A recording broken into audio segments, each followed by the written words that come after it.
I know I can't. I don't go by. I go by my watch. I know.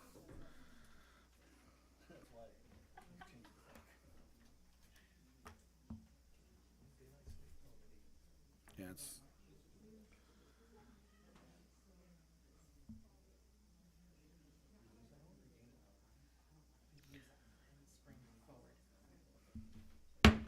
Good evening. We're going to go ahead. It's 6 o'clock, so we'll go ahead and start the meeting. Stand for the Pledge of Allegiance, please. And Anna is going to lead us. I pledge allegiance to the flag of the United States of America and to the republic for which it stands, one nation, under God, indivisible, with liberty and justice for all. And if you'd like to remain standing, Michelle from Oasis Community Church is going to do an invocation for us. Yes, I'm Pastor Michelle. Bow your heads, please. Heavenly Father, we thank you for the privilege and the opportunity to come before you on behalf of the City Council and our city. Lord, I ask you to give our leaders your wisdom to make decisions that you would strengthen and prosper the city of 29 Palms and its citizens. Father, I pray that our city council members would have humble hearts to serve, that their motives for everything would be pure, and that they would make right decisions concerning the social welfare and the economics of 29 Palms. I take authority over strife and division and crime and any evil thing that would try to take root in our city. Now, Lord, I ask that the city of 29 Palms would have a good reputation, that it would be known as a blessed place to live, and that we thank you for your protection, guidance, discernment, in the mighty, majestic name of Jesus. Amen. Thank you. Okay, roll call, please. Here. Councilwoman Ramirez. Here. Mayor Pro Tem Scott. Here. Councilmember Wright. Here. Mayor Mintz. Here. All present. Thank you. Okay, there is no closed session announcements and any changes to the agenda? No, sir. Thank you. Okay, announcements. These proceedings may be viewed on demand on the City of 29 Palms website at www.29palms.org, and may also live stream this meeting by going to our website, clicking on meeting agenda link. Awards, presentations, appointments, and proclamations. Presentation to the 29 Palms High School volleyball team for their participation in Cash for Trash and recycling program. More Mayor Pro Tem Scott.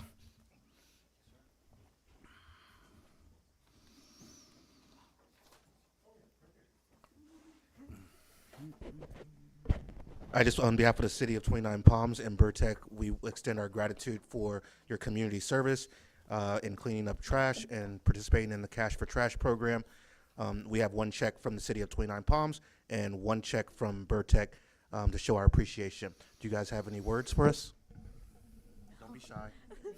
Thank you, guys. You too. Thank you guys so much for this honor to do this for you guys. Outstanding. Take a picture right here.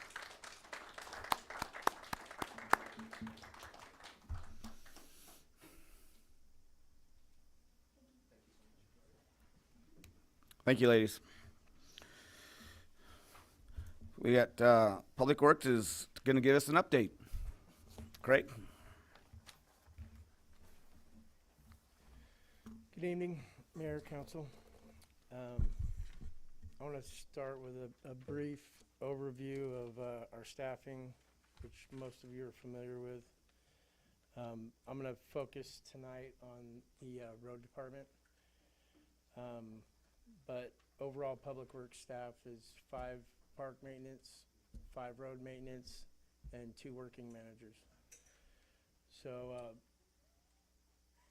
you can see, I'll go over the parks in a presentation later, but I want to make sure in a brief presentation I can get through all the stuff from Public Works. So we maintain 150 miles of paved road, approximately 20 miles of non-paved, which is dirt.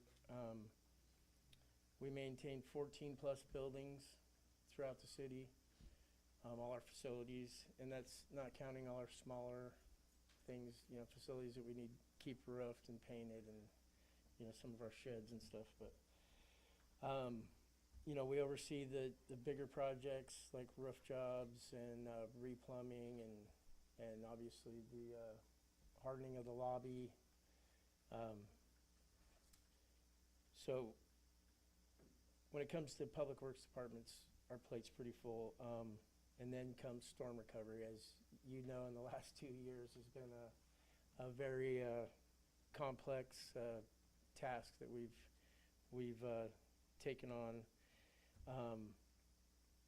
We do, you know, a lot of small things that go unseen that, you know, the public really, they're things to protect public safety. But we really take pride in our storm recovery and our paving. So we're starting our paving season. We just did. This is our second week. And we're in the process of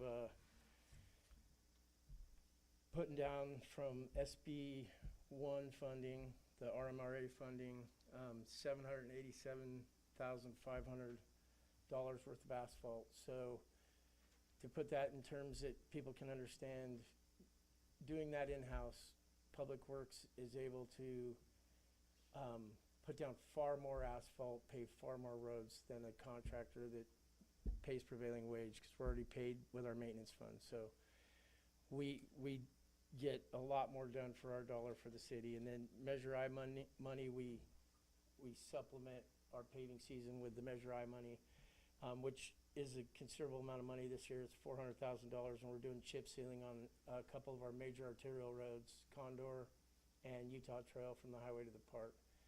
So we're excited about that. The guys, it's really a morale boost coming from recovering from storms, going into rehabilitating roads. You know, it's a lot more pleasing to the eye, and get a lot more pats on the back for that. Stone had a slide. Is it the previous? So Stone, in helped me prepare this presentation, brought up that this is what makes the magic happen. And that sounds funny to me. It's not really my phrasing, but I started thinking about it. And when people leave for work and it looks like a bomb went off, storm destroyed all the roads, there's dirt everywhere, their shoulders are washed out. They go to work and they come back home from work and it's all put back. So it does have kind of a magical feel that who did this while I was gone? And these are the implements that make that magic happen. Those are our basic larger pieces. Our paving, grinding, water, skip loader, and graders and loaders are all for storm recovery. And then obviously our dump trucks for helping the paving effort. Next one.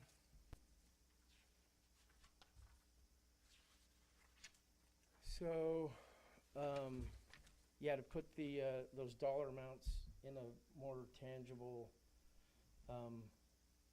number that people can understand, it's between 5,000 and 6,000 tons of asphalt that we're putting down. And that's not counting the 400,000 with the chip seal. So that's a large amount of material that gets put down, and that's pretty much the same thing we do every year. So it doesn't sound very exciting and shiny, but we take a lot of pride in what we do, and we're proud of our roads. So we appreciate your guys, the council support with getting our new water truck, 7-year-old water truck. My guys are ecstatic. That's not, to somebody else, it's not a big deal, but they love it. And I wanted to bring something else up. We do our own signs in-house, which you're aware of, Danny and Steven. That's been so long ago, it doesn't seem like it's that long ago. It's 2014. And we've replaced every street name sign in town numerous times and produced a ton of signs. So I just wanted to put this on the radar that it's been over 11 years, and we might have to be coming to you for a new printer. So it's been a tremendous savings to the city, making our own blanks and printing them and producing them. Well, that's funny you So- said that, because I wanted you to tell how much we've saved by doing our own signs in-house by not contracting those out, because that And- is a ton. That was 11 years ago when we got the original quote for what an outside contractor would do it for. And we completely beat that. It was like 1/5 the cost to do it in-house. But nowadays, it would take a lot of research to figure out what it would cost, but also the turnaround. Our street signs, our street name signs, When somebody runs one over, the wind blows it down, we can replace it in 2 days. Where if we had to take that, order it from a company, then they ship it, the cost just goes through the roof and then the delay. So that's another one that the council backing Public Works' ability to do in-house work has been phenomenal for my department. I appreciate you and thank you. Do you have any questions? I think there was a slide or two that you wanted to show the next one, like your work. Oh, this is the before and after. So this is La Buena Tierra. And in the before photos, you can see one of the pieces that was in the equipment that makes the magic happen, our grinder. We remove our striping now, which makes a far better job. And when these cracks start to curl, we grind those flat before we overlay. So we've upped our game over, the last 25 years I've been doing it to make our finished product way nicer. And you can see what that looks like. We call that alligatoring. So that's like one keystone away from that all unraveling into a giant pothole. So we're late in getting to this road, but we got there in time to preserve it for approximately another 15 years. And this is what it looks like when it's done.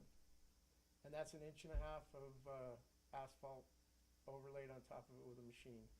So it's not a perfectly smooth surface, but it's 100 times better than what you get with a chip seal or a micro pave.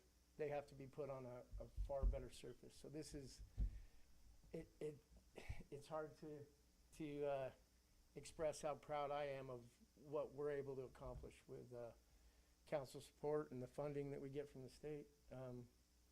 We can really make a difference. That's why our pavement condition index in 29 Palms is the highest in the whole basin. So. Anybody have any questions up here? Yeah, I do. Go ahead, Nick. Well, first I want to say I really do appreciate you guys and all the work that you guys do, and I know that you take good care of that road sign making machine, because I tried to get a personal, but anyway, no, I'm just kidding. But I just had a question about as far as where do you go to get like the asphalt and all that stuff? So we used to get our asphalt from Maddich, and they batched out of Cabazon, Mhm. but because of OSHA standards, they couldn't batch out of there because of the makeup of their plant. They had to come from Redlands, so they stopped delivering to us. And Granite is closer, but they won't produce less than 700 tons a day. So we tracked down a supplier that would travel, and it's Blue Diamond in Apple Valley. So we get it hauled in from Apple Valley. So when you see us out there when we're paving, like we're next to the mayor's business today, and he's probably going, what are they doing standing around? We're waiting for the trucks to turn around. They send half of it, then they drive 2 hours, and then 2 hours back. So we have kind of a lull in the middle, but they produce a good product. And that's one of the other things that we've dealt with over the years is going with other asphalt manufacturers, and their mix isn't as good. They use substandard emulsion. So we've been doing really well with them for the last 12 years now. And that's included in the price too, right? That's, we buy that straight from them. We buy the tack oil, and all the equipment's paid for. And my crew is paid for through gas tax. So we're paid to maintain the roads, and doing overlays is considered maintaining the roads. So if we were to have a contractor come in, they'd have to pay prevailing wage to their employee, have a profit margin, mark up the materials, pay for their equipment and mobilization. So you imagine all those factors included into that price, you get far less road done, you know. Our overhead's low, basically, because we're already paid to do the maintenance. So Thank we you. put almost every dollar of it on the road. Thank you. Thank you. And just to be clear, that's Ocotillo, not the mayor's road, and that was on the schedule. I didn't ask him to do the road; it was on the schedule. Just to be clear, it's I didn't not say the mayor's road. I said the mayor's business. Yes, We were next to the yes. mayor's business. Yes, and I did see the trucks. I saw the trucks because I let them use the parking lot to do their transfer stuff. So yeah, I was watching them. Well, So. and I told the guys, I go, There's cameras on that building, so watch your P's and Q's. Well, there is cameras, but, okay, thank you, Craig, so much. Thank you. Okay, council comments, reports, and meetings attended. Councilmember Beldoring. Yes, sir. Thank you, Mr. Mayor. All I've had is meetings with citizens over concerns about homeless, economic growth, and our children's safety within the city. And that's all I have. Public Works, thank you for everything you do.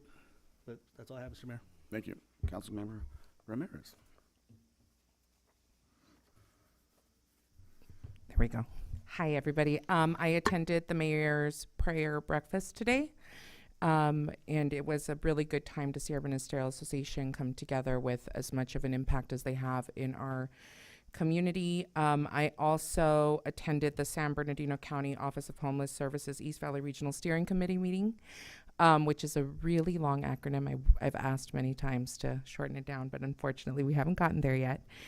This is especially meaningful because we've gone from having no city representation at a county level for homeless services to now having our chair, co-chair, secretary, and myself serving on the board. That level of representation ensures that 29 Palms has a voice, a regional voice, especially when it comes to the housing and homeless funding that is allocated through the state.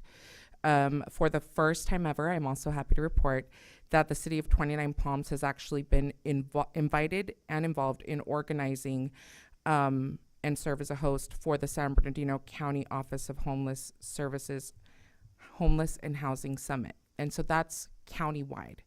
And there's usually about 500 people in attendance with various organizations from HUD to the VA, doctors, clinicians, everything that is geared at securing funds for not only our county, but specifically our region and our city. And to segue into that, as a direct result of our involvement and partnership with the county, we've also secured $95,000 in grant funding. This will be for permanent housing, and this is for our region through Inland Housing Solutions. These funds are available to 29 Palms residents. I have the application, it's one page, and it is specifically for people who are currently homeless or are at risk of becoming homeless. That being said, these funds are now available. They've been released, and it can help with first and last month's rent, down payment assistance, and the turnaround time. This is what I thought was amazing for Inland Housing Solutions. Their turnaround time is approximately 4 to 6 business days to get you into a home and get the funding released. So I will be here all day tomorrow and Thursday. If you know anybody that needs to apply for this, I have the one that is specific to our city and our region, and I would love to get people into permanent housing. And thank you again for letting me serve you. Councilmember Wright. Thank you, Mr. Mayor. So I attended, we've been doing a lot of basketball. We're getting ready for All-Stars coming up.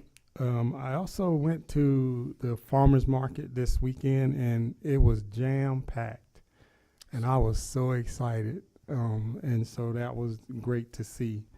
And then also, I got a chance to do some social media filming for Basin Transit. Yeah, we got on the bus and did some things and all that good stuff, so I enjoyed that. That was fun.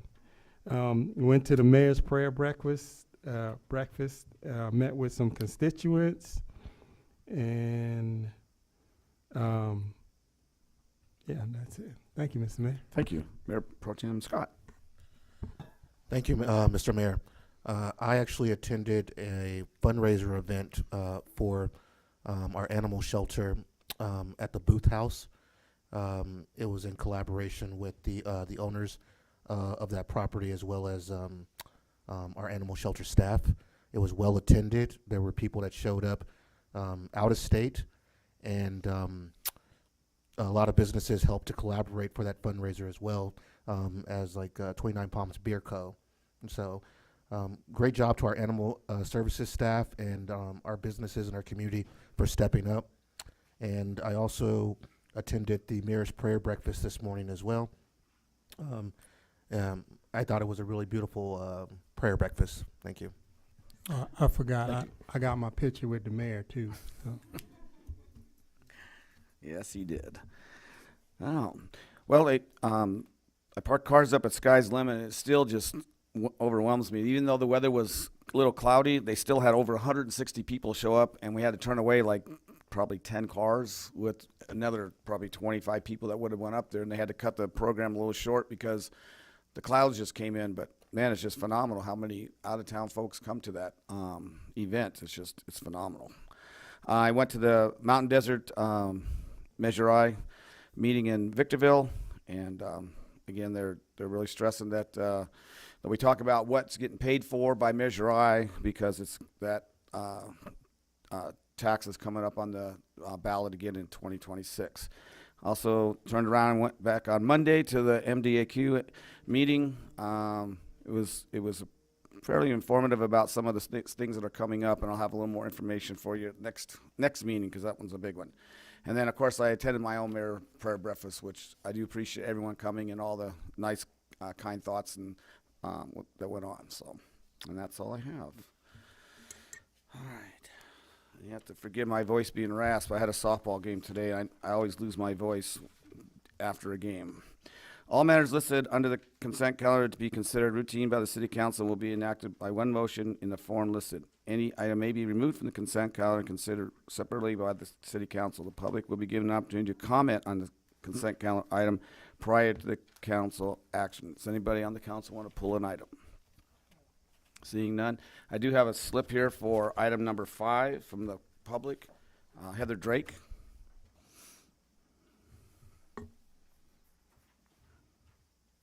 So I just have some questions about the resolution that was passed apparently on the 10th last time which I guess must have been during the closed session, because it wasn't during, all I know is that this paperwork right here says February 10th on it, that's the date that this paperwork about the resolution to change how long you hold records, and the fact that you can just destroy the records in a certain amount of time. I'd like to ask, how long is that certain amount of time? I would like to ask where we can find the resolution that was rescinded in order to pass this resolution. The resolution number 21 through 21-14. I'd like to find out where I could find the information about what that resolution was that you rescinded to craft this new resolution.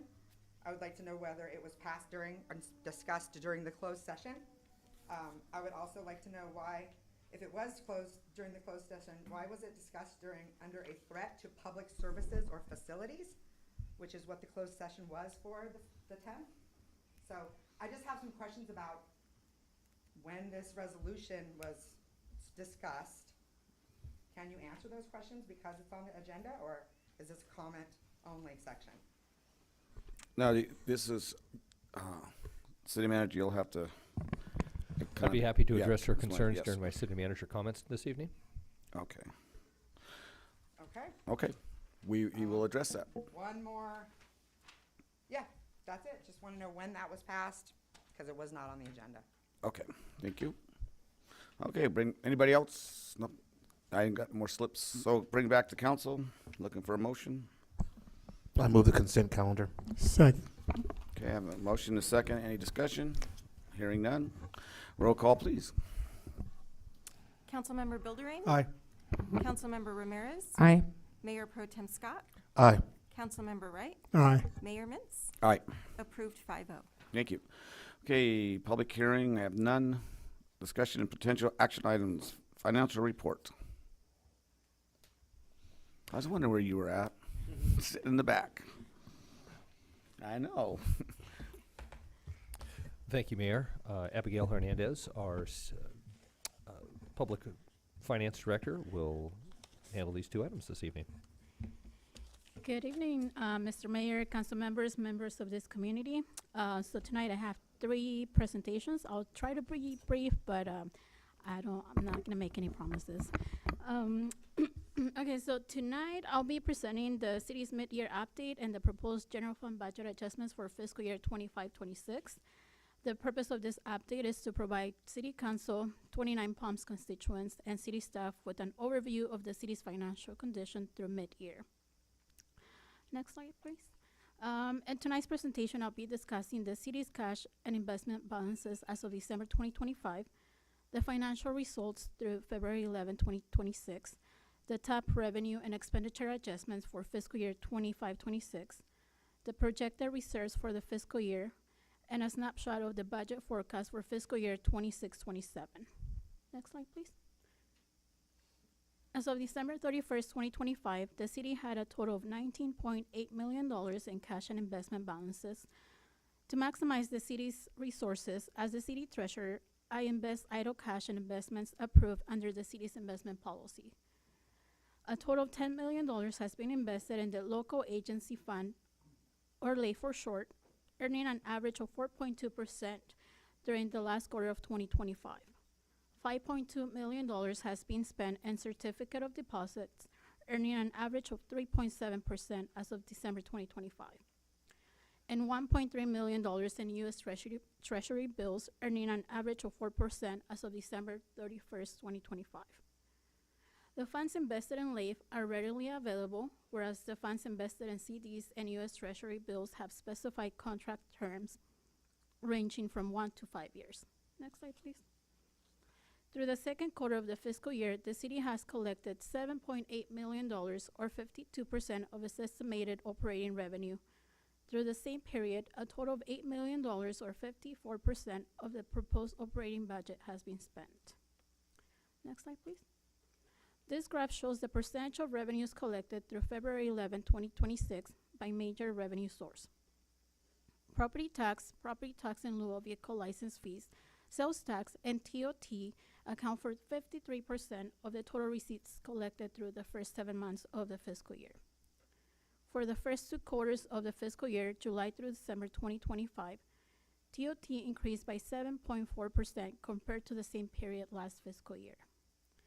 Sales tax revenue is expected to remain stagnant in the current fiscal year due to continued economic uncertainty driven by high interest rates and tariffs.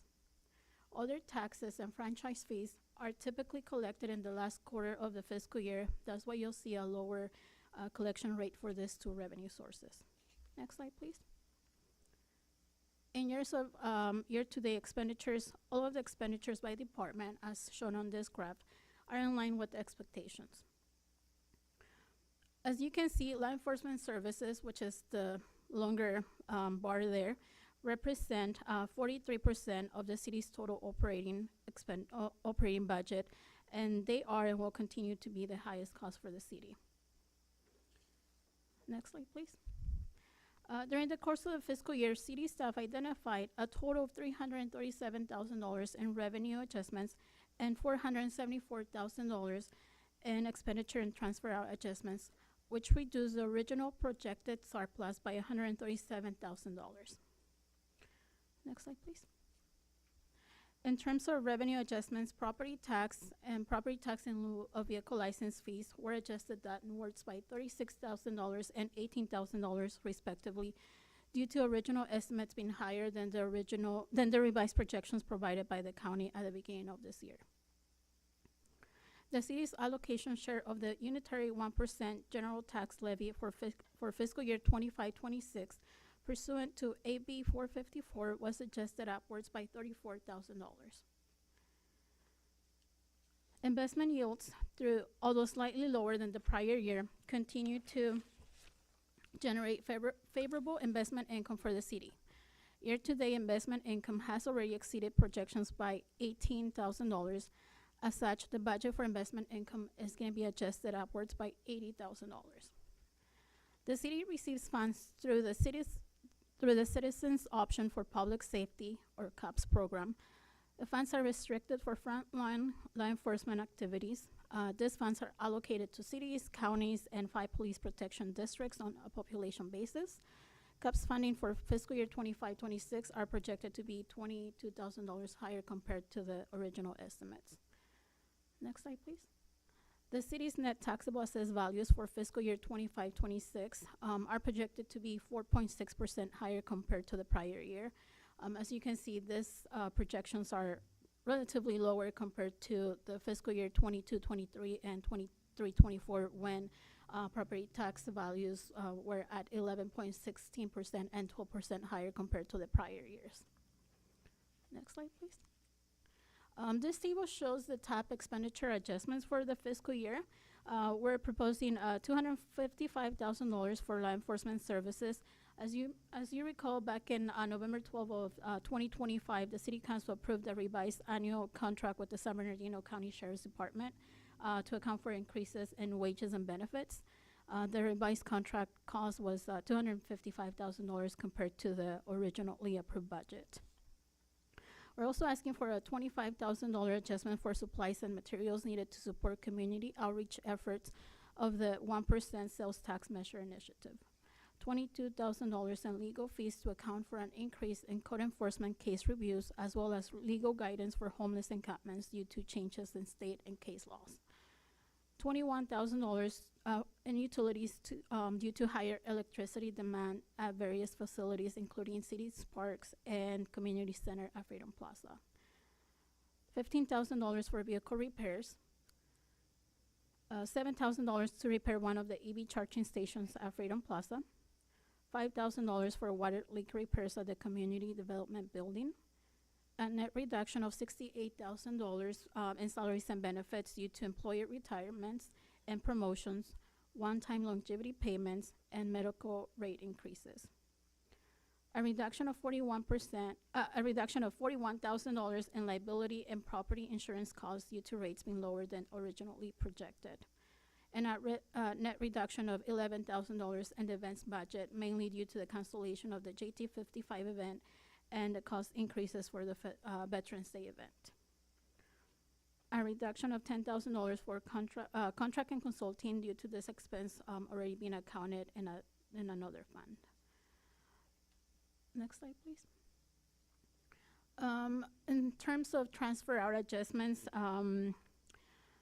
in addition to the already approved transfers back in June, we are requesting an additional $183,000 in transfers from the general fund to the capital projects funds for the, and just note that in this $183,000, I'm not including the $80,000 that you see at the bottom of the table, because that relates to Project Phoenix, and Mayor Mintz needs to recuse himself from approving that transfer.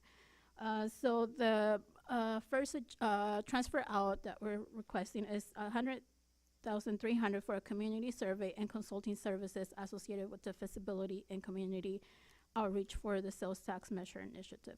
So this is the contract that was approved with Clifford Mass and Provolsky. So that's already been approved. So we're not duplicating the request. It's just we need to make sure that we make this change in the budget because it was not originally included in the original budget. Then we also need $68,000 to fund the own property improvements. We need an additional $10,000 for flood monitoring equipment. The total project cost for that is going to be about $35,000, of which $25,000 is going to be funded by a county grant. And then $5,000 for additional fixtures needed for the new animal control track. Next slide, please. Okay, so here we have a summary of the city's general fund balance for the current and the past 4 fiscal years. As you can see, the reserves are strong and in line with the city's reserve policy of 50 to 55%. The city's unassigned fund balance for fiscal year 25-26 are projected to be at 84% of the total operating expenditures. Next slide, please. Okay, so this table shows the operating revenue and expenditures for the past 5 fiscal years, as well as the projected projections for the current and the upcoming fiscal year. If the current top revenue sources continue to decrease or remain stagnant, the gap between the revenues and the operating expenditures is projected to get smaller and smaller. For instance, in 2021, the difference or revenues were 30% higher than the operating expenditures, and by fiscal year 24-25, that difference was only 17%. Next slide, please.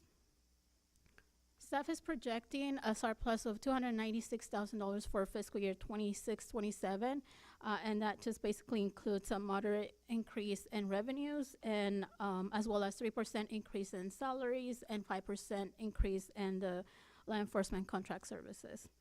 The general fund budget for fiscal year 26-27 is going to be reevaluated and presented to City Council in June of this year.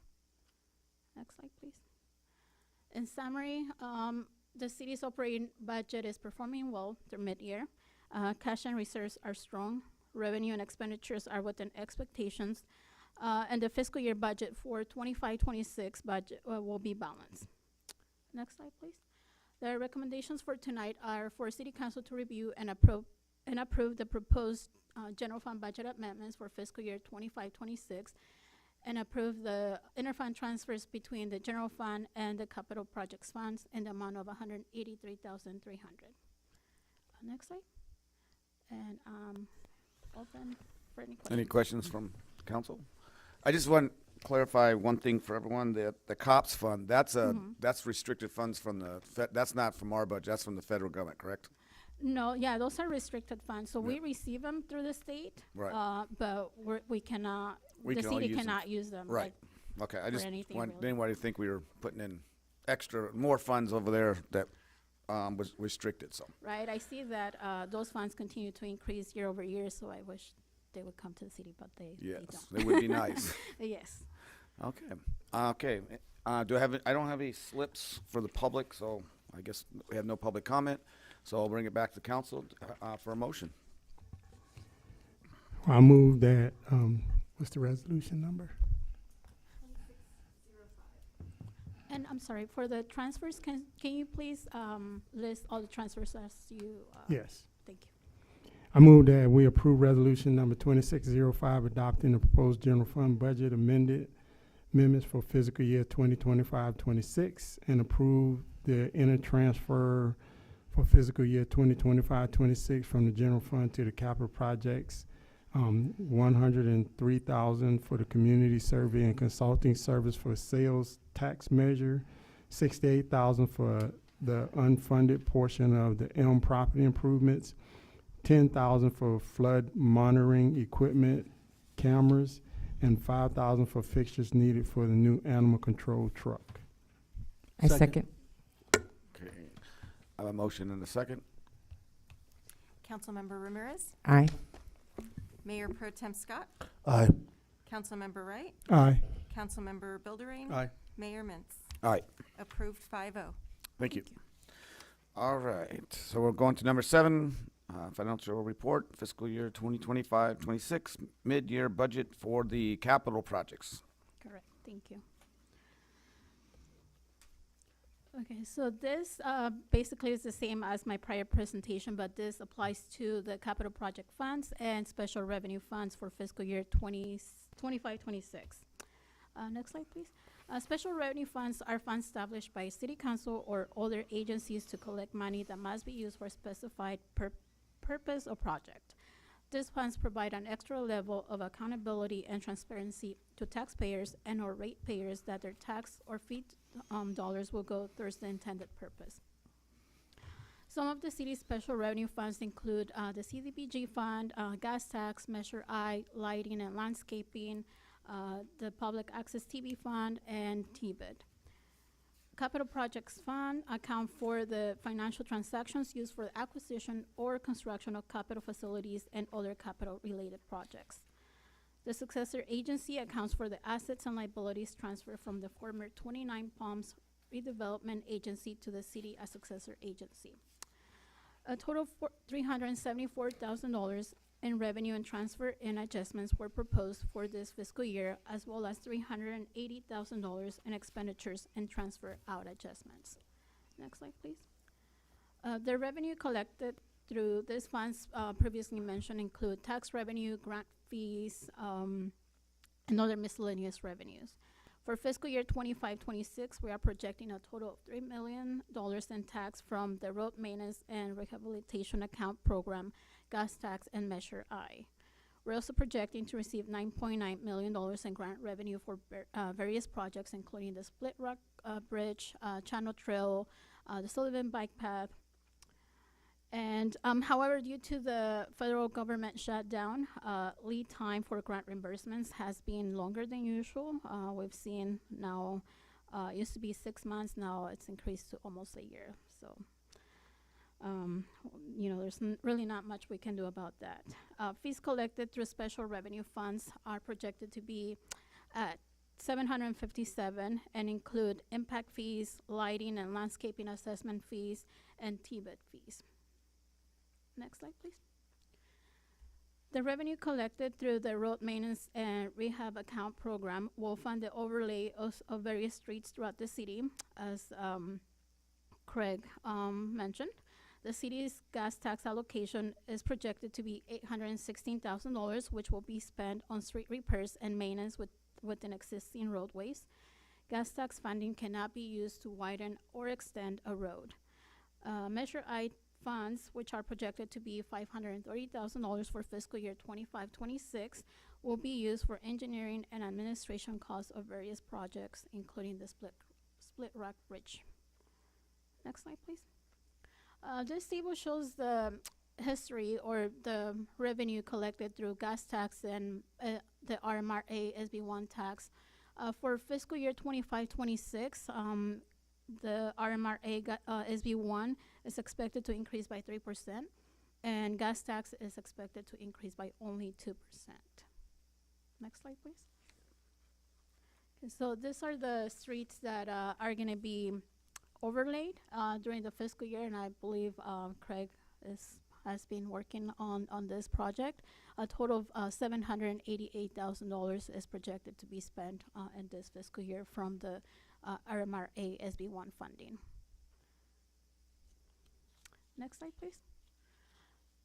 Here's a list of all of the major capital project funds that we currently have open.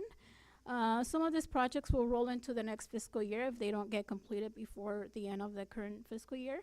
The Elm Property Project and the ADA improvements at the Lucky Park parking lot are projected to be completed during the fiscal year.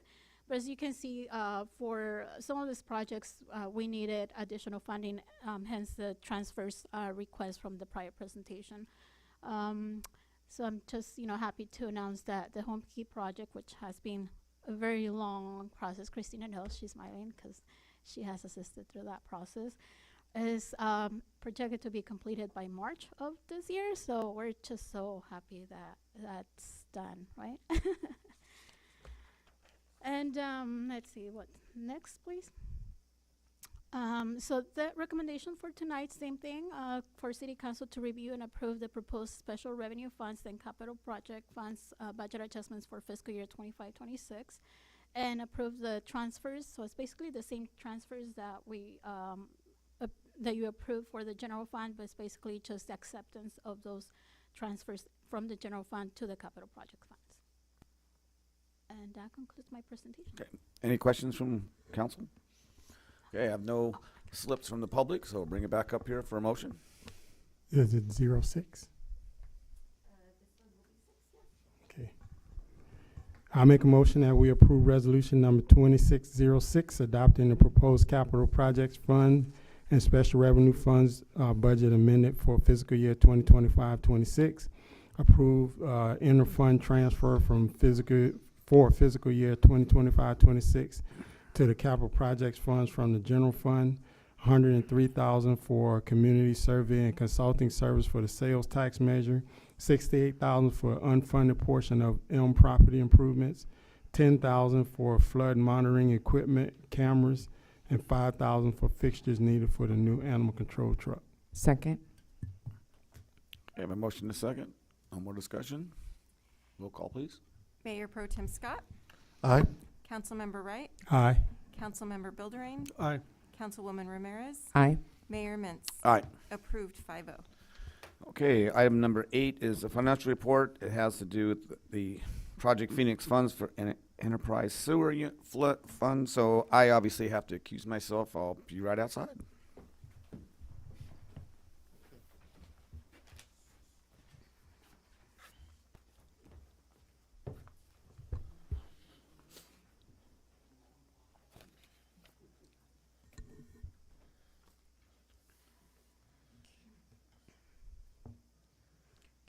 Now moving on to the Project Phoenix Funds and Enterprise Sewer Fund. Same thing as the prior presentations. I'm gonna be providing the mid-year budget update and the proposed budget adjustments for fiscal year 25-26. Next slide, please. So the project funds account for the activities associated with the city's downtown revitalization project. The sewer fund accounts for the activities associated with the city's wastewater and sewer project. In terms of Project Phoenix funds, there's not much to discuss as there are no proposed adjustments for this fiscal year. Next slide, please. But as of today, we have $185,000 left from the $2.3 million previously committed for this project. And we also have $1 million left for from the housing bond proceeds. However, these funds can only be used for affordable housing activities. Next slide, please. Some of the tasks that remain open for from the overall Project Phoenix include the business loan program, facility fixtures at Freedom Plaza, additional street furniture, and public art. Next slide, please. For the sewer fund, we have a couple projects. We have the USGS study and the package treatment plant at Freedom Plaza. The $1.9 million of the USGS study is going to be funded by a grant from the Environmental Protection Agency and $100,000 by a contribution from the 29 Palms Water District. The city has begun construction for the Project Phoenix package treatment plant. $1.7 million of the construction phase will be funded by the grant from the Economic Development Administration and the remainder from city funds. The project must be completed by September of this year, and approximately $80,000 is needed for utility connections to operate the package treatment plant. Next slide, please. So the recommendations for tonight are for City Council to review and approve the proposed budget adjustments for the sewer fund for fiscal year 25-26, as well as the $80,000 transfer from the general fund to the sewer fund for the utility connections to operate the package treatment plant at Freedom Plaza. Thank you very much. Do we have any discussion, council? I have a couple of questions. Thank you for that update. In one of your slides, maybe 2 or 3 slides ago, you said business loan program. Is that for the businesses that are close to the package treatment plant? It was originally open for them only, but then City Council approved for other businesses to join, not just the ones near downtown, the city's downtown. But we do have approved applications already, so there's no more additional applications. So everything has been accepted. earmarked? But we still haven't received the completed project from some of these businesses. So I know Keith was working on trying to close out that phase, and he was working with legal to provide an update to the City Council and see, what we wanted to do. Do we, close out that phase? Because there has been plenty of time for these businesses to complete their program, and so we don't want those funds lingering there forever.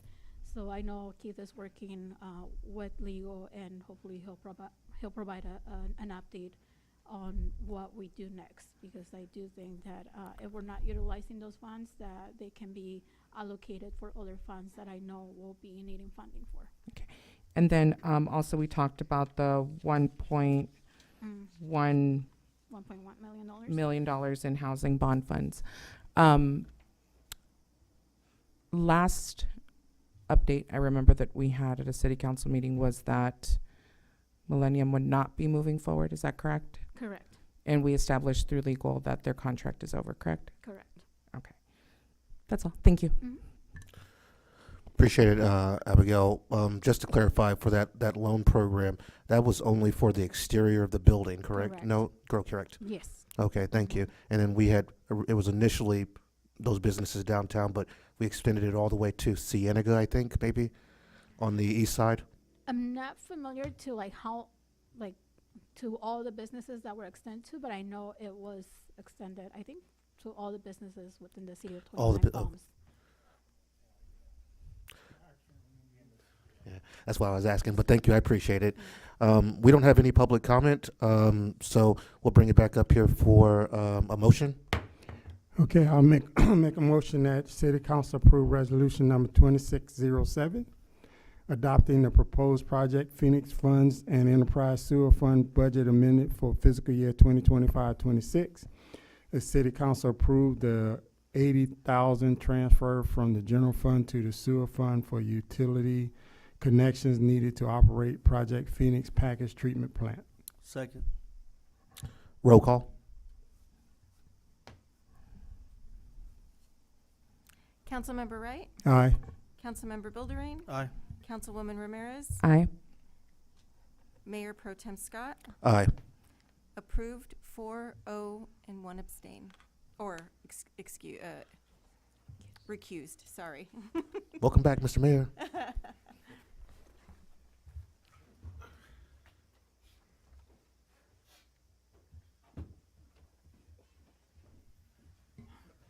Thanks, Abigail. Yes, thank you, Abigail. Okay, number 8, youth-driven tile mural project within Freedom Plaza. And I have to, well, this is just discussion, isn't it? No, I still have to accuse myself from this one too. Okay.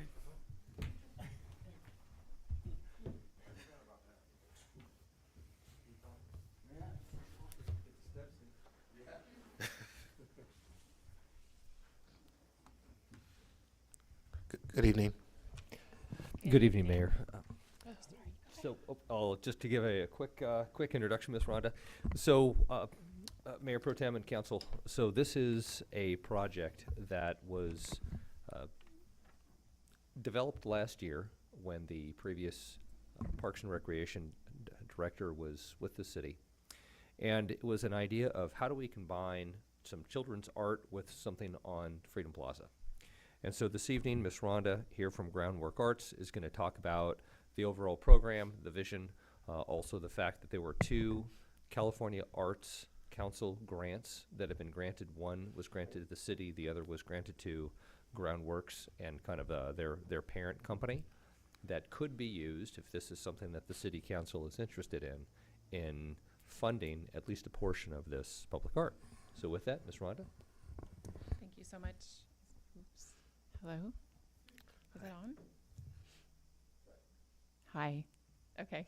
Good evening, Mayor Pro Tem Scott, members of City Council, and our community. My name is Rhonda Coleman. I am the Director of Groundwork Arts, and I'm here to speak with you briefly about the 29 Palms Tile Mural Project at Freedom Plaza. Next slide, please.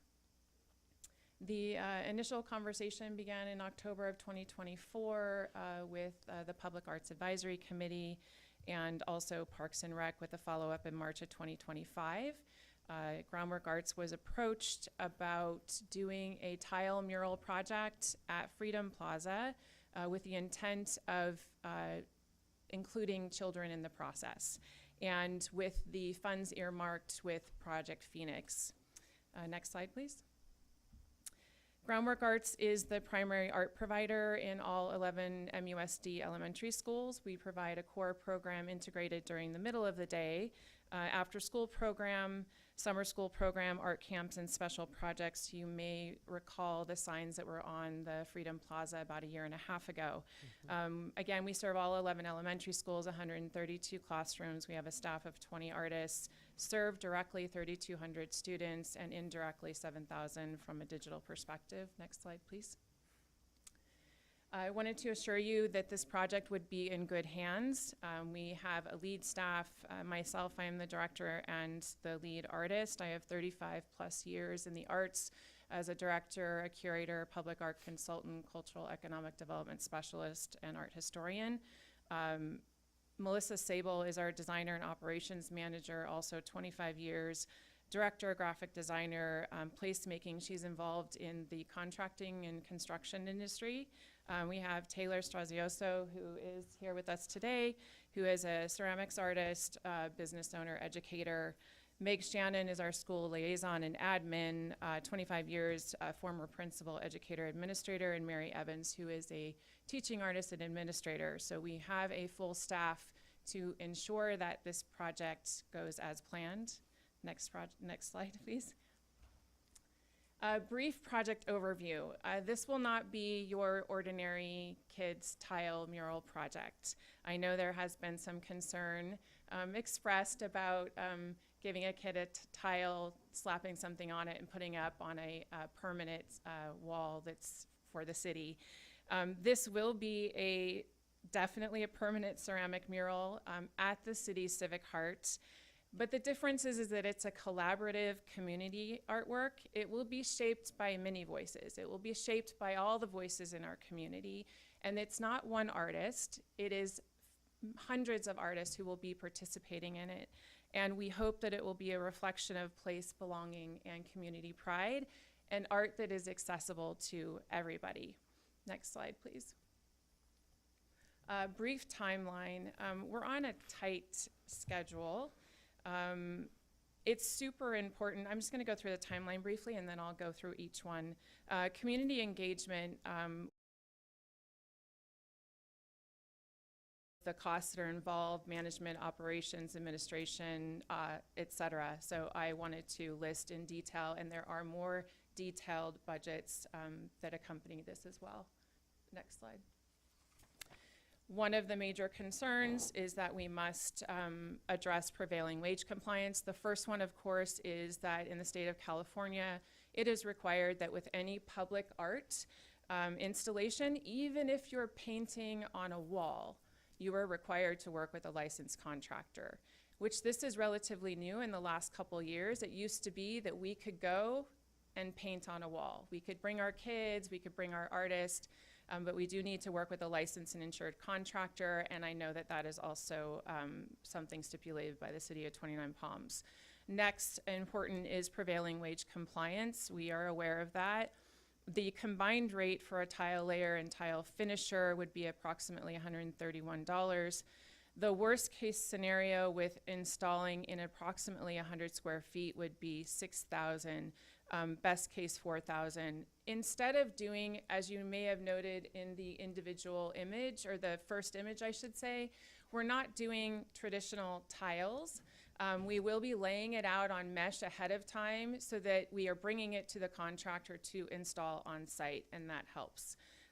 Fiscal responsibility, it is incredibly important to us. We will solicit competitive bids from contractors, not the absolute lowest, but the ones who can actually effectively do this job. I've been involved, I will say, in a few jobs early on in my career that did not go so well. And it's incredibly important, again, that the substrate is prepared, adhesive, expansion joints, et cetera, and that we take into consideration we live in the desert. We have 30-degree variances in temperature at various points in time in the year. Next slide. In case it's a little bit confusing, I just wanted to spell this out. There are the funds noted from Public Phoenix, the Project Phoenix, $15,000. The California Impact Grant, that is $18,500. The Arts and Youth Grant, and that is $21,500. And then Groundwork Arts will be supplementing that in the amount of $49,000. Next slide. Everybody knows the City of 29 Palms, Parks and Rec, and the Public Arts Advisory Committee. Most all of us are aware of Morongo Unified School District, which is our youth education partner. I already mentioned Groundwork Arts. Our mission is to absolutely ensure that students, families, and our community have equitable access to high-quality arts experiences. The organization you may not be as aware of is JTLA, Joshua Tree Living Arts. The DBA is High Desert Living Arts Center. It, again, has been in existence since 1999. It supports community-driven art projects, cultural programming, and artist-led initiatives. Next slide. I just wanted to say this out loud, and I'm just going to read it. The 29 Palms tile mural at Freedom Plaza will enrich our town for generations. It is made by hundreds of artists, students, families, veterans, neighbors. It reflects who we are and what we value. Public art removes barriers. It brings creativity into everyday life, making art shared, visible, and accessible to all. I absolutely want to emphasize accessible to all, both in terms of the process of making, including the community, and having it in a public place. This mural is more than tile and glaze. It is a lasting expression of community and belonging. For decades to come, it will stand as a reminder that this town invests in its people and in the shared spaces that bring us together. It says that your voice matters. This project, I believe, is particularly important to the city of 29 Palms. As I mentioned before, we all know we are known as the Oasis of Murals. And I do believe it's incredibly important that we are doing this as a community collaboration. And just FYI, we have been preparing our students in all the schools for this year. We have done 2 clay tile projects, so they're ready to go. Appreciate it. Any questions from council? I have a lot of questions. No. No. Great idea. I love it. My couple questions. Is there a theme already set and then they make the tiles into that theme, whatever it may be, like Desert Sunset, then or Desert Life, they do something like this on tiles, or, or is it just putting tiles together and then you guys are like just making something? No, very good question. Our staff of artists could easily come up with, an image and then dictate to the kids what they're making. One of the things that occurred when we were looking at the backdrop of the stage is that, and one of the things that was said to us by both PAC and Parks and Rec, is that it was really important to them that the children of 29 Palms were involved. They want them to come back 20 years from now and be like, I did that. The challenge with putting something on the back of a stage is it must be seen from a distance, right? So if you just throw up a bunch of tiles and it's on the back of the stage, it's just gonna kind of look like, a menagerie. So you have to have some kind of common element, but then how do you also allow the kids to have their own voice in each of those tiles? So the key to this is the community engagement part. So when we send out the surveys and we go to the farmers market, we go into the schools and ask the families, we're getting their feedback. What does 29 Palms mean to you? What are the icons and symbols that say 29 Palms? For you, it might be a sidewinder. For me, it might be a cottontail. And maybe there's a site, maybe there's a special site, maybe it's a mountain, it could be any number of things, but we're gonna then take that information and then create a design and then come back to council to present it to the community and the council. Once we have that, then we will be able to communicate to the kids, and with Taylor's direction, myself and Melissa will be able to have a color palette to create the consistency, but also a number of individual tiles. So it could be also a tortoise. And we will then take those and put them together into a cohesive image. That's great. You're nailing what my question was. Okay. I see it, I love it. I'm looking at the backs of the stage. This is just me thinking, I'd love to see a big mural done, give you a big canvas to explore and, make art on it. Like the front of the stage, I was like, that's too small. I don't know what you would put there. But the back of the stage is protected a little bit too by the weather. So I just want to know what it would look like. How big would this be? Would it cover? And then when you walk in, there's no one on the stage. You'd see this big, beautiful mural of whatever it's going to be. I'm with you, so I just want to know what's. I will tell you quite honestly that when the back of the stage was first suggested, I was a little apprehensive, because I initially was thinking of tiles as tiles. And in order to do something like that effectively, we would have to plan this 2 years in advance. And we would have to be dictating to the kids, you paint that tile blue, you do that. We didn't want to do that. Again, because it needs to be seen from a distance. But doing the tiles in this way, where you're doing it in a mosaic fashion, and we can construct it after we have those pieces, it's a good idea. I was looking at the front of the stage because at first I thought, well, the tiles can go on there a little more haphazard. The other concern I have is that I don't know if you guys have looked at the front of that stage lately. It's not looking so good. And so there is a double duty in the potential of doing the front of that stage. I don't like that, I was gonna say I don't like that people can't get up close and really see the individual pieces. Some people might only ever see a a mural in the back. They might not know it's individual pieces. But I do see kids up on the stage all the time during farmers market skateboarding. So there is access to that. The front of the stage could definitely work. I am a problem solver, so whatever we choose collectively, we will make happen and it will be beautiful. I do like the double duty of dealing with the stage the front of the stage. You know, the other consideration or concern was, do we want to create something so permanent, you know, for everyone to see? Again, I can assure you it's going to turn out great. There are those spaces in the back, but I live in 29. I watch people in Freedom Plaza all the time. I watch the tourists come in. I watch people in Farmers Market. Not many people, sadly, go into that little alcove. Even for those of us who have children that play sports, we're in and we're out. We don't really hang out in there. Someone said, oh, you need an Instagrammable wall. The little wall is too short. You know, I mean, there's arguments for either. So I feel confident that together we can make a good decision. Oh yeah, my main concern is yours on that front stage. At farmers market, I see the kids sitting, kicking on there. The pitches are not helping another matter either. That's droppings.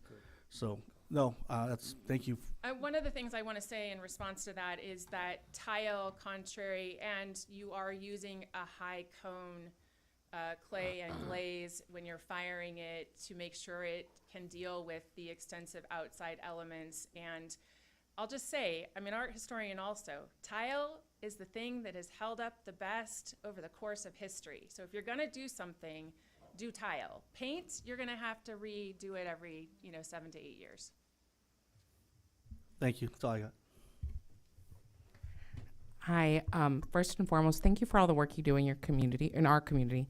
My daughter has recently brought home some of those tiles and that she made at school, and she explained to me where it came from, and she talked to me about vision and creativity and living with purpose. And I said, where'd you learn all this? And she said, well, from my art teacher at school. And I said, that's awesome. So I appreciate the work that you and your team do for our students. It is amazing, phenomenal work that you guys are doing. As I say that about my children, I have an older daughter that's in the school system, but I also have a 2-year-old. And she is a handful.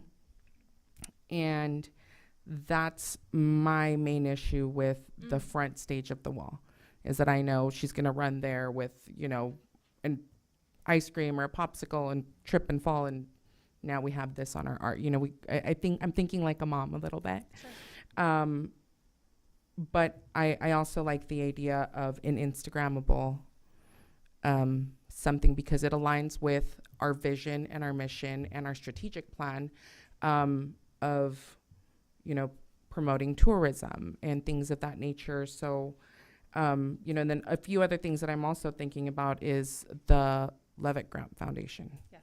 And the fact that we are going to have people coming in and, artists on the stage and people that will walk through that corridor. So my question for staff is, on picture number 3, are those benches secured into the foundation?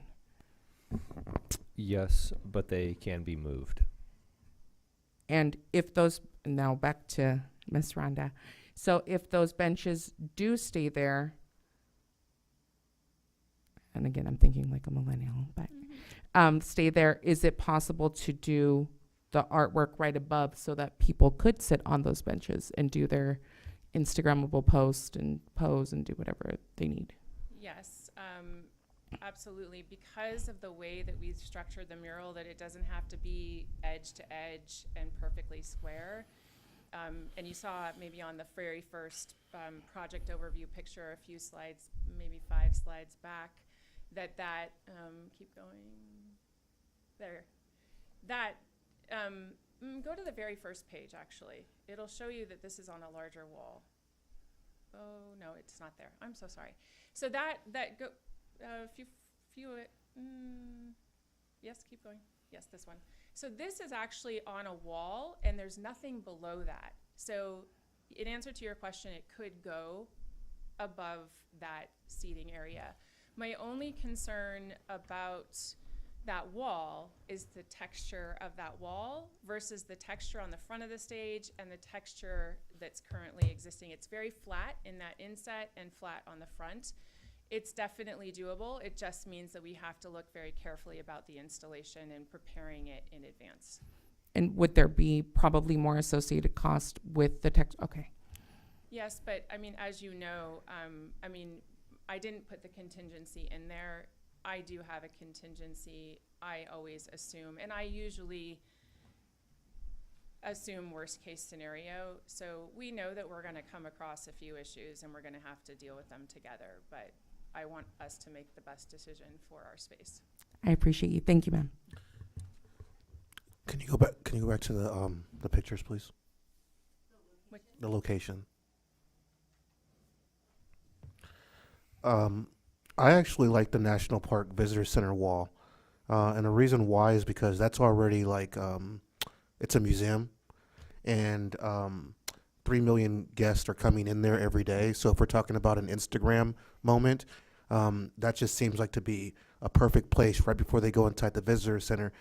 They could take a picture in front of that mural right there on that wall. How's that location in terms of the texture? It's the same texture as the west entry wall. Again, it's doable. It doesn't have to, it's a massive area. It's definitely way more than 116 square feet. But we have that electrical panel down below. That's all workable. I do see people frequently out there next to this, the Joshua Tree National Park sign taking photos. I could see that. And again, I don't, I want to keep focused on the art, but I think this particular art does have a relationship to Joshua Tree National Park and Joshua Tree National Park, the Visitor Center and the association. So it would make sense. I wasn't sure what the relationship was. It's a city building, but the national park is in there. So that is also, and we will be gathering information from our community to ask them also. So I will bring that information back to you so that you can hear the public commentary, and then again, we can make a decision together. Sounds good. Mac? Nope. Yep, I'm good. Wait for the community. Any community comments? I don't have any green slips. We go. Great, Mayor Pro Tem. So really the purpose of... Oh, we got one. Yeah. Nope. Someone's coming. I'll just check you off. Yeah, I've got mine up there. That's on another matter. I just think this is a very exciting project. As you know, art is not something that's inexpensive, especially in these times. But I just think it's a wonderful project that the youth can be involved in. And I just think it's a beautiful thing for us to do in our community. Action 29 Palms has done several murals in which we had the youth involved. And we've had a mural in a weekend, we've had a mural in a day, we've had a mural over at the 29 Palms High School, many. And so I think it's a beautiful thing that we're having someone step up and create an opportunity for artwork for our young people. And I do admire that, because we often do have just an artist or two that come in and paint a beautiful piece of art. But I just think it's wonderful, and hopefully that can work out. I know when I served on the PAC originally, that was the plan, was that there was to be artwork around the Freedom Plaza area. But I also realized with shading and things of that nature that everyone wants to keep that into consideration in some form of protection, for the work to not be so exposed to the sun. But again, I hope you guys will support and consider the presentation tonight. Thank you. Great, Mayor Pro Tem. One more. Do you have additional? Oh. So just from the PAC point of view, I just want to say how much that we support this and how refreshing it is. I'm sure all of you know that when you approach someone with a project and we say, this is how much money we have for it, a lot of times the answer is just no, sorry, that's not enough money. And for them to go and put in so much footwork and just lay the groundwork and say, like, we don't have enough money right now, but we're going to get enough money and we're going to make this happen, is just so amazing. And also from a mosaic point of view, our historic plaza is coming up on 10 years now. and that's a mosaic on the sidewalk of people walking on it for 10 years. There's a couple chips here and there, but honestly, for as much foot traffic as it's gotten in almost a decade, it's holding up really, really well. So. And that's on the ground. People are stepping on it. Correct. Yeah. Yeah. And I mean, you've been to our events over there. You see, it gets a lot of foot traffic, and they've held up really, really well, and they're still magnificent to look at. So we're just in big support of this. Oh, thank you. I think that's everyone, Mr. City Manager. Thank Oh you, wait, Mayor. I'm so sorry. Yes. No, I'm not really sure what I'm supposed to do if I. Oh, you can stand there. I'll take that. Yeah, Gotcha. wherever is fine. Yeah. So Mayor Pro Tem, thank you, Ms. Rhonda. I appreciate the presentation. So the purpose of this evening's presentation is this is a great project. There's a lot to it. And so thought that the goal of tonight is just to conceptually introduce this to the City Council and see if this is something the City Council is generally interested in supporting. Specifically, one of the things that was discussed in one of the earlier slides was the fact that there was $15,000 that was allocated upon the construction of Freedom Plaza that was going to be used for public arts. Now, what the council had not done was they had not attributed that $15,000 to a specific piece of art or an idea or a concept. And so the goal of tonight is just generally showcase this product, this potential asset, and is the council generally supportive of it, and also is the council supportive of potentially or open to allocating the $15,000 of public art to this? Aye. Oh, Okay. I'll go ahead and make a motion to allocate the $15,000 that we have in the Public Arts Fund to the Groundworks project. Second. roll call. Councilmember Bilderrain, Aye. Councilwoman Ramirez, Aye. Councilmember Wright, Aye. Mayor Pro Tem Scott. Aye. Approved 4-0, 1 recused. Thank you. But I also want to note, though, too, in terms of the Freedom Plaza, and we're talking about art and shade there. I just want to put that on the radar that we do have this future initiated item. We do. So we could possibly still, because there's other Project Phoenix funds too. Yes. So And so a couple of things. So, in terms of this specific item, we'll have to take a look at was the language within the staff report sufficient to meet noticing requirements? Because originally the thought process was generally present this evening, almost like a study session. And if there was general support from the council, then I could bring this back at the next council meeting with a more specific line item. So obviously the council has a strong opinion on this. And so if, in talking to the city attorney, the noticing requirements were met, and then we can just move forward with the $15,000 being allocated tonight, great. If not, we'll bring it back at the next city council meeting. sure, and even then, there's a consensus, and that 15,000 is under your. You can just go ahead and do it. Yeah. Well, I'd have to take a look at that a little bit more deeply. I think that the council would need to, but really, it almost can be a consent agenda item at this point. Yeah. In terms of it working with other projects going on, specifically that shade project, we're in the process, Public Works and myself, in the process of obtaining more quotes with possible layouts. And so right now, I believe we've got one quote. We're hoping for a second and a third. And so really, we're waiting to get those second and or third quotes in order to bring it before council. So I think that this would certainly complement that. Absolutely, and I appreciate you guys bringing this forward to the council, and I think that's it.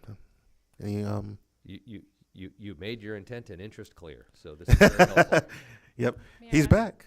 May I ask a question? Oh. So just to be clear, oh, I'm so sorry, Mary Liz. Sorry. Just to be clear, I have the council's blessing to move forward, to engage the community in gathering the information so that we can proceed. Yeah, I think there's no harm in that from here until the next council meeting. Yeah. Yes. Thank you Thank very you. much, Pro Tem Scott, council members, city staff, and our community. Thank you. Thank you. I think we can clap for that one.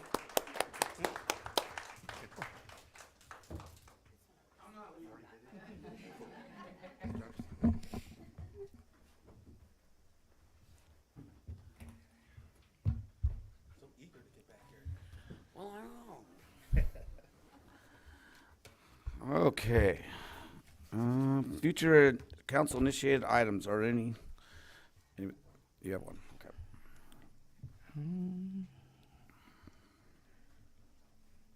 One second, let me pull up my notes here. I would like to add that the city council agendize a discussion item to evaluate potential amendments to chapter 11.36 of our municipal code concerning the retail sale of products containing kratom and 7-hydrox 7-OH. I thought the state already allowed, the state didn't outlaw that already? Oh. Second. Yeah, I know some of the stuff can't be sold in, Ohio. alcohol bars and stuff, and supposedly so. Okay, that's good. You second, right? Oh, yeah. Okay, so we have one agenda item. Great. Anybody else? Thank you. Okay, public comments. This is the time for the public to address the city council on issues within the jurisdiction of the city council that is not on this agenda. All comments are to be directed to the city council, shall not consist of any personal attacks. Members of the public are expected to maintain a professional and courteous decorum during their comments. There is a time limit of 3 minutes per person. If you haven't already done so, please fill out a name and address slip and give it to the city clerk. The city council is prohibited by state law from taking action on discussing items not included on the printed agenda. Public comments on specific agenda items will be deferred until a consideration item on the agenda. Our first person is Heather Drake.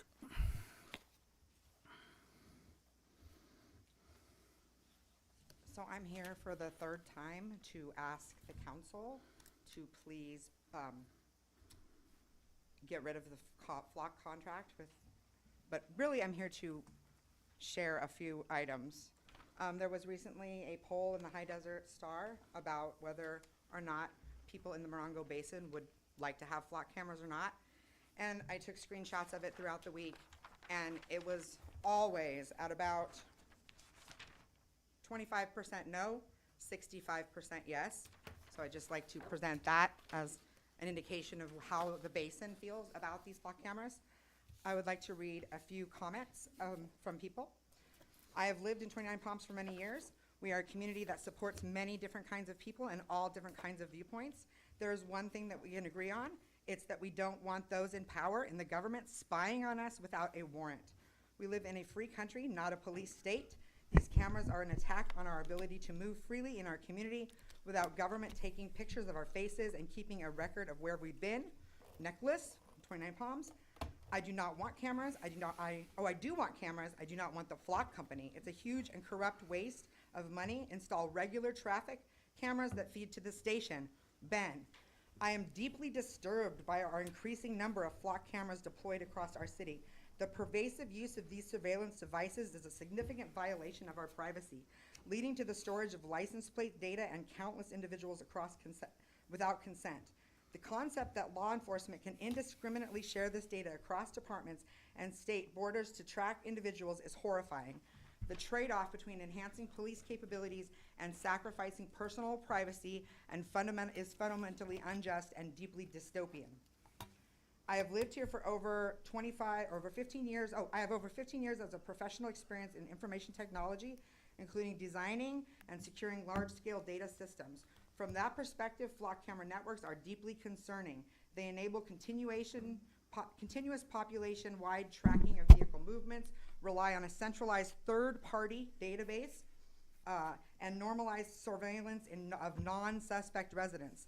Technical safeguards and policies are not the same as real privacy protections, especially when systems are designed to scale.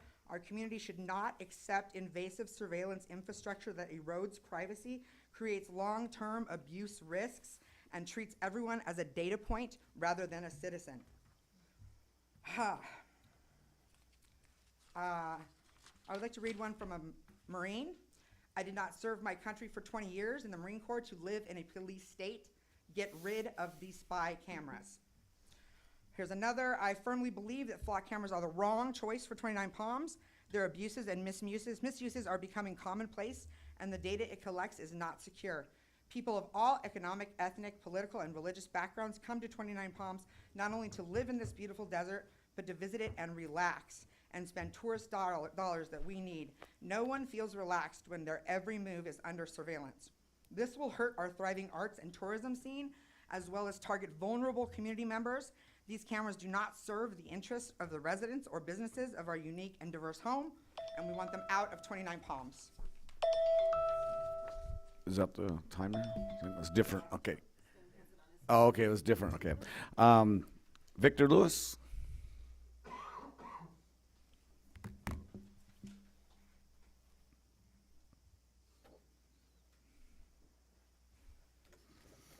Hello, everyone. I'm here tonight in opposition of the flock cameras being installed around town.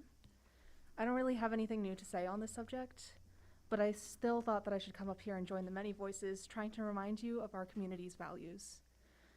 The people in this room tonight are not the only ones upset by these cameras. I speak for all of my family and peers who are not currently present when I say that nobody wants this. I don't want to be watched. There is nothing inherently criminal or suspicious about the desire to live without being recorded. I know that some of Flock's supporters and even the parent company itself has made claims that the only people who would oppose a panopticon are criminals and terrorists, but I don't believe that's true in the slightest. It's also important to consider the effects this kind of surveillance will have on your marginalized constituents, especially today when ICE officers who have been seen patrolling our streets and neighborhoods, might I remind you, would often abduct people based off of looks rather than actual legal evidence, which it's still unjust to force people into concentration camps even if they aren't here legally, but I digress. The fact that you once again have a full house, or nearly full house, of people begging you to reconsider this should be enough to make you question your decisions thus far. It's our job to tell you when you could be doing better. I hope you've realized by now that we will keep telling you and keep showing up until this issue is addressed properly. Please show us that you value our voices and feedback. Thank you for your time. Thank you. John Tally Jones.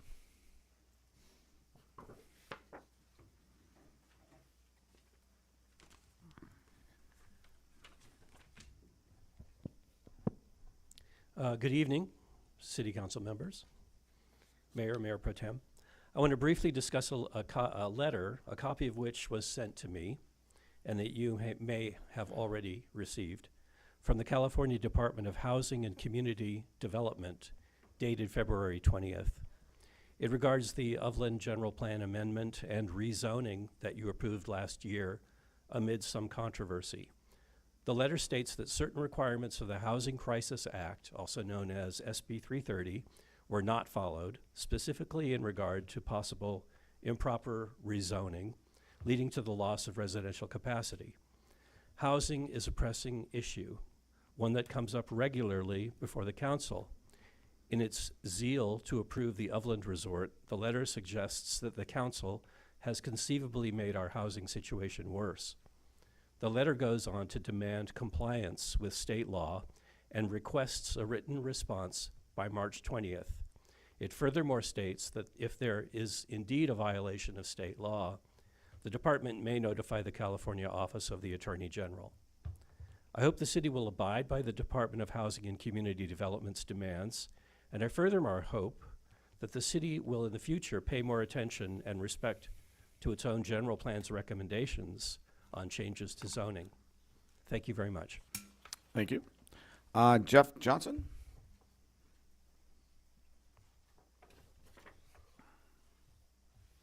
Good evening, council members, everybody. My name is Jeff Johnson. I'm kind of conflicted as to which issue is most important to discuss here in front of you. We have three important issues in the city. The solar farm, which is not fully permitted yet, and they don't have a topographical map showing what will really happen. And I've submitted some papers into your boxes that you can read later. The second issue is the proposed Plaza Hotel, which is poorly sited, should not be downtown, changing the skyline of our downtown completely.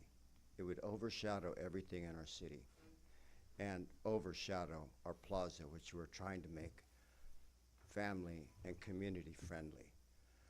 But most of all, I am here to absolutely oppose the installation of flock cameras, which should never have been funded for them never been voted on. It's important to our citizens that they're not surveyed. The flock cameras are not protecting against traffic violations, which are not so significant as they are they're recording our movements and making us uncomfortable. And I wonder how it could be that our city council has voted in such an expensive thing that does not benefit our community. In fact, it goes against our very interests. I very much oppose these flock cameras and hope that they are not continued. Thank you. Thank you. Heather Hugner? Nor? Sorry, I'll just say Heather.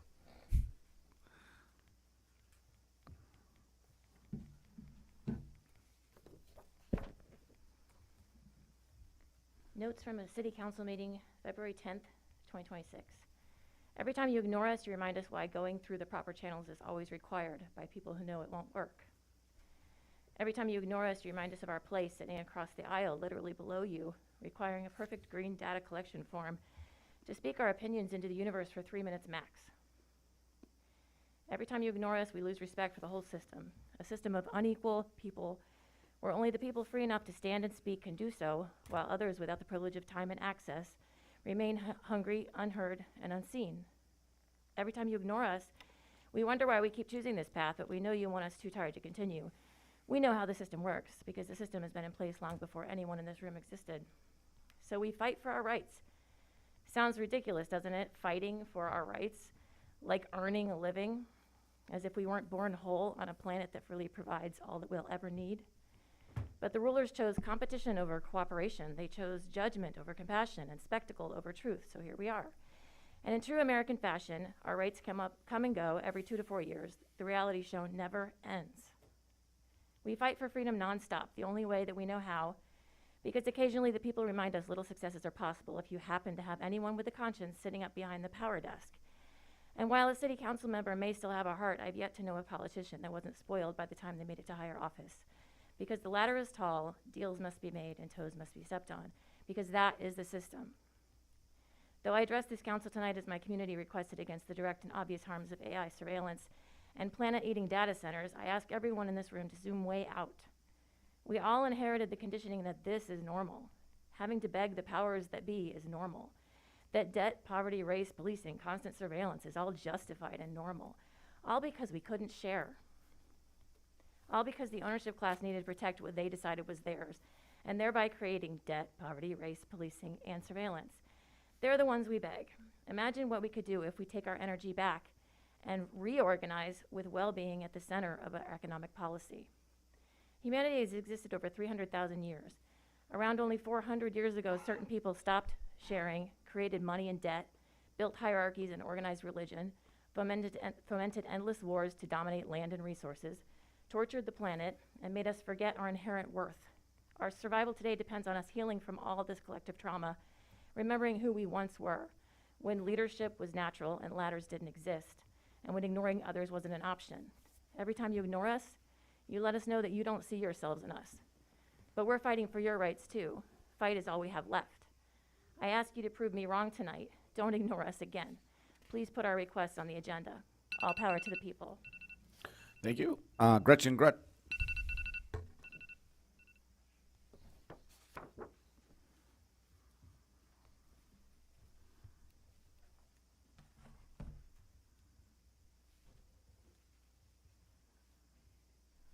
Good evening. I'm Gretchen Grunt. Thank you all for your service. In this particular moment, thank you also for learning and listening to the complicated issues surrounding the E-Group solar field proposal in Harmony Acres that's still undecided. I wanted to share this video by Robin Cabali discussing the dynamics of our desert vegetation and soil chemistry. It's super fascinating if you haven't already been graced by Robin's enthusiasm for a Mojave Desert ecosystem. This video clearly illustrates why our public comments from last Planning Commission meetings was so concerned about the mass disturbance of the soil for this proposed project and how it'll affect our health, because we're aware of these studies that have been so beautifully illustrated by Robin Cabali. Please watch to be informed on the very important decision that could negatively affect, at the very least, one vulnerable community citizen of 29 Palms. Thank you for enjoying this video Robin Cabali called "The Desert Underground, Exposing a Valuable Hidden World Under Our Feet" with Robin Cabali. And it's a YouTube link that I shared with you on email. And I hope you all enjoy watching it and take it to heart, because it's great information. Then, of course, we've already echoed about the flock cameras, that it's the poll in our local newspaper has shown that almost 70% of our Morongo Basin community does not support these cameras. So in the time of such political division, it's amazing we're actually agreeing on something so highly. And also, I shared an email with the council and about the article about flock cameras and their relationship with Ring. And I hope you get to read that as well. And then for what was mentioned briefly about the Freedom Plaza Hotel, it has become very clear that we are oversaturated with hotel rooms in our area. And I'm just confused as to why we're talking about building another hotel when we already can't fill the ones that we have. Thank you. Thank you. Pauline Hasno.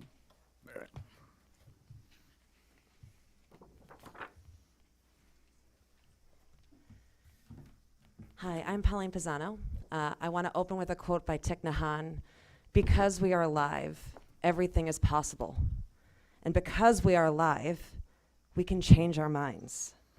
And it is okay to change our minds. Just yesterday, Linwood, Washington, the city council voted unanimously to terminate its contract with Flock, and with officials citing concerns over privacy.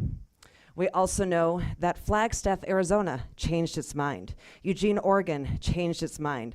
Santa Cruz, California changed its mind. I believe that 29 Palms can change its mind. We know that the information captured by these readers, including license plates, numbers, date, time, and location of every scan, is being collected and pulled into a database with massive privacy concerns. This is from the ACLU. In July 2012, this is 14 years ago, my bad. ACLU affiliates in 38 states and Washington sent Public Record Act requests to almost 600 local and state police departments, as well as other state and federal agencies, to obtain information on how these agencies are using these cameras and license plates readers. In response, they received 26,000 pages of documents detailing the use of technology around the country.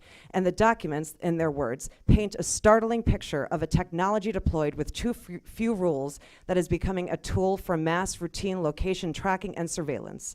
License plates readers may alert police to a location of a car associated with a criminal investigation, but such instances account for a tiny fraction of license plate scans, and too many police departments are storing millions of records about drivers. I'd also like to share that a new terms and agreement in the flock camera system came out in February of this year, an agreement that was updated on their website. And the agreement said that it shall be governed exclusively by and construed and enforced in accordance with the laws of the state of Georgia, without regard to its conflicts of law principles. I urge you all look this up. This means a government agency in Iowa or California or any state that isn't Georgia. It means that if Flock breaches the contract, you don't get to sue in your own courts under your own laws. You mediate, then arbitrate under Georgia law, and then through the AAA.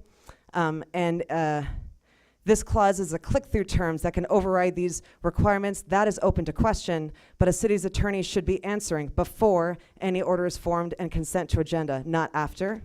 I'd also like to share that the cameras, the permanent records of virtually everywhere any of us is driven, radically transforming the consequences of leaving home to pursue private life and opening up many opportunities for abuse. The tracking of people's location constitutes a significant invasion of privacy, which can reveal many things about our lives, such as what friends they visit, what doctors we visit, what spiritual places of worship we visit. In our society, it is a core principle that government does not invade people's privacy and collect information. It's okay Thank to you. change your mind. Leanne Clark.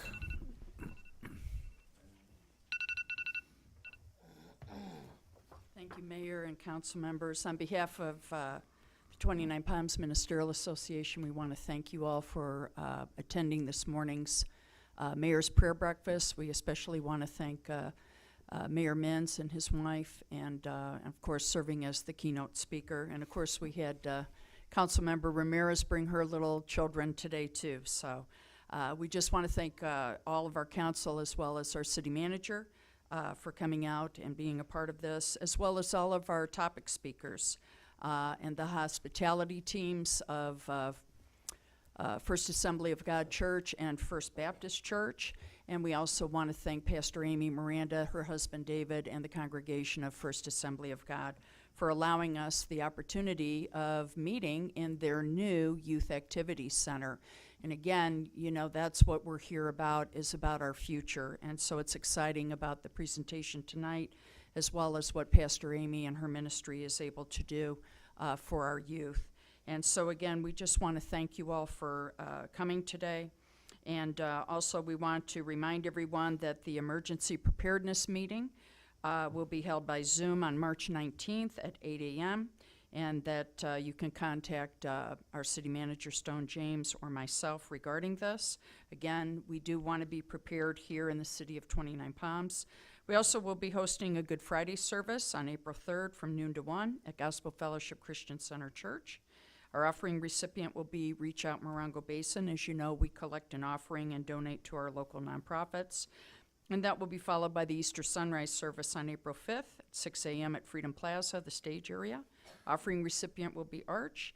And then we will have the National Day of Prayer finishing us out before the summer break, May 7th, 7 a.m. and noon here at Veterans Park, and also 6:30 p.m. at Gospel Fellowship Christian Center Church. The public are all welcome to attend, and we just thank you again for your support. We thank the community for their support and everyone who came out today and who comes out for all of the services that support our community. So God bless you all. Thank you. Booker Harper. Harp. So I know R. What? Oh. Okay. Okay, so good evening. Flock cameras and data systems enable tracking of our movement patterns without a warrant, which is at very least in a gray zone regarding our Fourth Amendment rights. So the question is, who has access to this data? The Desert Trumpet contacted the San Bernardino County Sheriff Public Information Officer to ask some questions, with one exchange of particular concern. The question asked was who controls system access and whether other law enforcement agencies have access to the Flock system. The final response was that you may need to reach out to the FBI to see if they have access to the Flock system. We cannot accurately answer that question. Our department regulates our users. So the answer is they don't have control over who uses it. Over a system that can recognize and search cars by physical attributes well beyond license plate recognition. The Supreme Court has recognized that long-term location tracking can be constitutionally sensitive. GPS tracking, which Flock effectively achieves, was considered a search in United States versus Jones. In Carpenter versus United States, the court held that police generally need a warrant to obtain extended historical location records.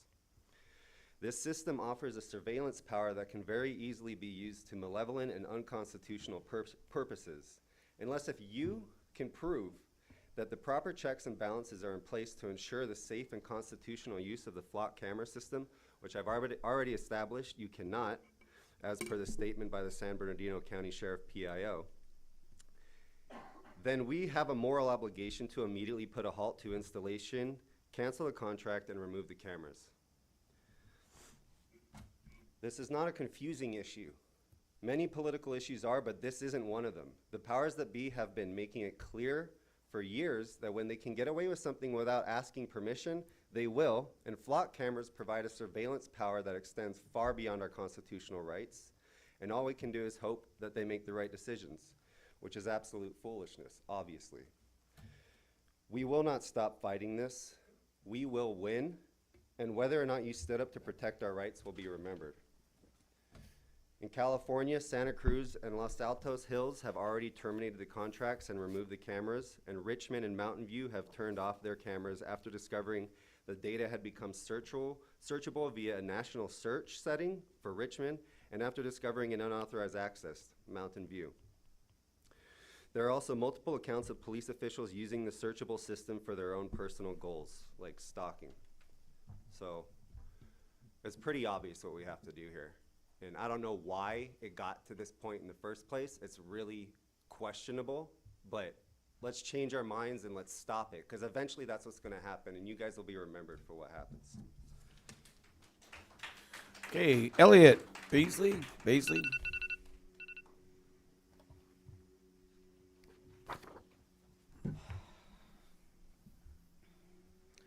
A few weeks ago, I came here with several concerns about the privacy and security of these flock cameras.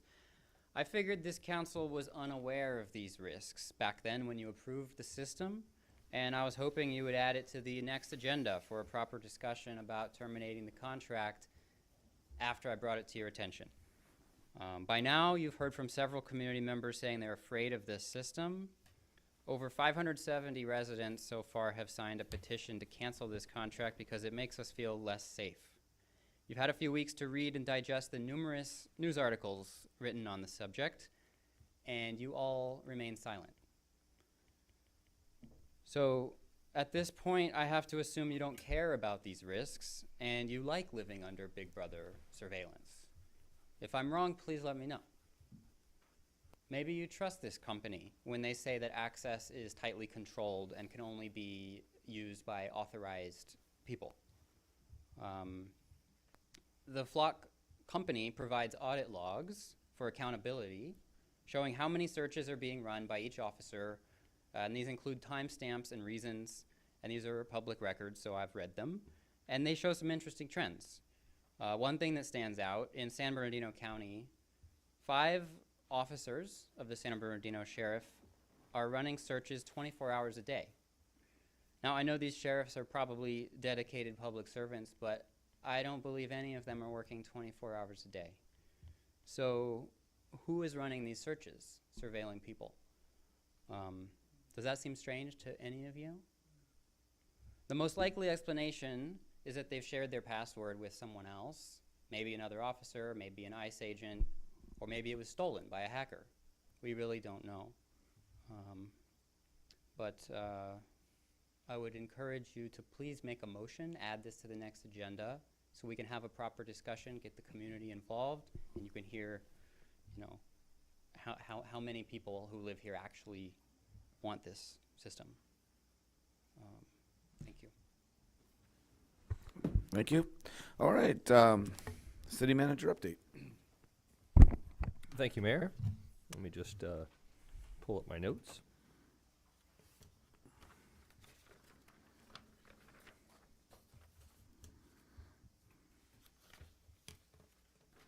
All right, great. A couple of things that I wanted to share with the community here and also the folks at home. The city is working on improving some parks, and specifically over at Lucky Park, there is a $98,000 ADA parking lot improvement that's going on within just the, goodness, that would be the south entrance of Lucky Park. I believe that's going to be done here in the month of March. The city staff is working on obtaining additional community development block grant funds to work on some ADA improvements in around the courtyards and the playground. So that's pretty exciting. Also, one of the things that has recently changed, and I think Councilmember Wright is going to know a little bit more about this, but that the Warhawks football team is now practicing and playing at the junior high.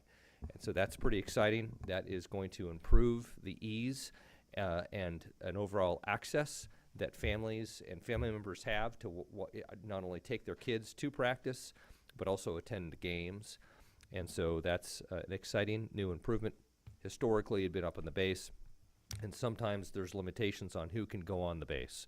And so unfortunately, there were some kids that were not able to play the game and participate because of the inability to go all the way up on the base. So in the junior high, that's pretty exciting. Upcoming events, something that's going to be happening on February 28th, this Saturday. We've got, it's hard to believe that this has been 10 years, but we've got the Mojave Trails National Monument 10-year anniversary celebration. And that is going to occur within the 29 Palms Visitor Center, right there on 29 Palms Highway, 73484. And that is going to begin at 11 a.m. and run until 2 p.m. And then also on February 28th, the evening, Saturday evening, at Unity Homes, they're having a casino night fundraiser. Neat thing about Unity Homes is they provide services and even housing, confidential housing for battered men, women, and children. And so they provide an invaluable service to the Morongo Basin, and there's certainly folks from our community that go and visit there. Also, something that was interesting in my recent meeting with Southern California Edison.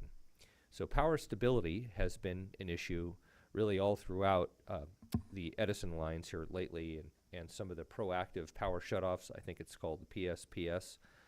And so there's been some interesting kind of developments, one of which is they've been coating lines, and they hit their target of almost 700, 800 miles of coated lines this year, just throughout their territory. But then also they are working on upgrading circuit breakers within the 29 Palms downtown area. And so this should help improve power stability within the downtown. And then also something just to put on people's radar is regionally, Southern California Edison is going to be replacing 70 electric poles as it goes up the Morongo grade. That's going to start in late 2026. They have to work around the nesting season. It's going to take about 6 to 8 months to complete. It could be a problem because it's going to shut down one lane of traffic, so there could be some delays. But what those new poles will do is will also allow the installation of a second 33 kV line coming up into the Morongo Basin, and so that's going to further enhance the stability of our power. Also, one thing I recently found out that the Marine Corps, they are going to be celebrating their 75th anniversary of the 29 Palms Marine Corps Base. And then also in response to a comment that was made earlier tonight, a question, was anything other than site security discussed during the recent closed session? And that answer is no. The only thing that was discussed during the closed session was site security. And that is all. Thank you. Okay. All right. Okay. We're in adjournment. That was my question. Thank you. Good night.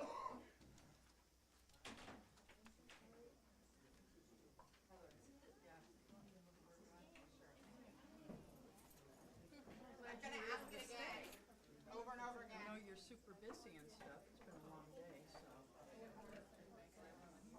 Yeah, pretty exciting. And yeah, I'm hoping, but I know with the location, that's kind of what they want to figure out. I think the project's, no brainer. I think it's just where to put it, that it's gonna, be great.